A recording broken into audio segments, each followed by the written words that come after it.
6 দিনের রিমান্ড শেষে আদালতে মমতাজ। হত্যা ও ভাঙচুরের 2 মামলায় 6 দিনের রিমান্ড শেষে মানিকগঞ্জ 2 আসনের সাবেক সংসদ সদস্য ও কণ্ঠশিল্পী মমতাজ বেগমকে আদালতে তোলা হয়েছে। রবিবার সকাল 9:15টার কঠোর নিরাপত্তার মধ্যে দিয়ে আদালতে আনা হয় তাকে। আদালত সূত্রে জানা গেছে, নতুন কোনো মামলায় গ্রেপ্তার দেখানো না হলে আবারও কারাগারে পাঠানো হতে পারে মমতাজকে।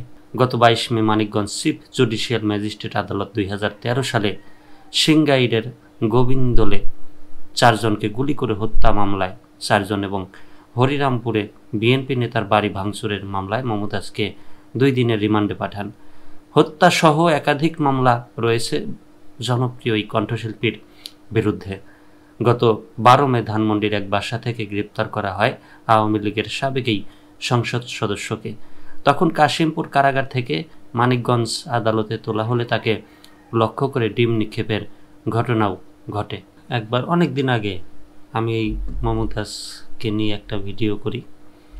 সেই ভিডিওতে তারই এক বাদক মানে বাজনা বাজায়, তার সাথে গানে ছোট ভাই, আমারও ছোট ভাই পরিচিত ছিল, সে আমাকে ফোন করে বলতেছিল ভিডিওটা ডিলিট করার জন্য, এবং দেশের বিভিন্ন প্রবাসীরা বিশেষ করে আমাকে গালমন্দ করা শুরু করলো। তারপরে আমি ভিডিওটা ডিলিট করে দিই।